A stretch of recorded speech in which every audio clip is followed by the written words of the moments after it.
There are a ton of different blaster colors throughout the Star Wars universe, but do they actually make a difference? And the answer is yes. And I'm going to start off going through red because it is by far the most common. Now, blaster color is determined by what type of gas is used in the blaster. Red is the most common and cheapest throughout the entire galaxy, so we see a lot of large armies like the Stormtroopers as well as, the Separatists using that because it's overall pretty effective against everything and it is dirt cheap.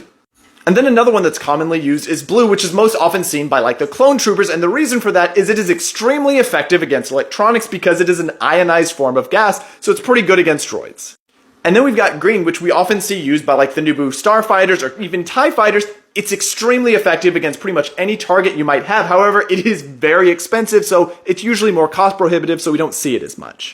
Orange and cyan are what you might call training gases because they will incapacitate a target without destroying it, and having to replace your training droids every single time would be expensive. The Geonosians, believe it or not, are huge fans of shopping local, and there's not a whole lot of gas available near them, so instead they went with mostly sonic-type weapons. However, they did eventually pull out some purple gas, which is used, for instance, for their starfighters and sub-Magna Guard variants, and that, however, is extremely rare, so we don't see it that much, but it does pop up.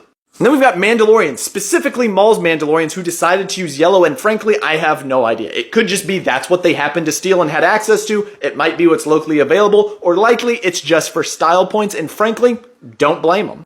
And that's it. That's my last lore video on TikTok. It's been a great run. I've really enjoyed spending time with all of y'all.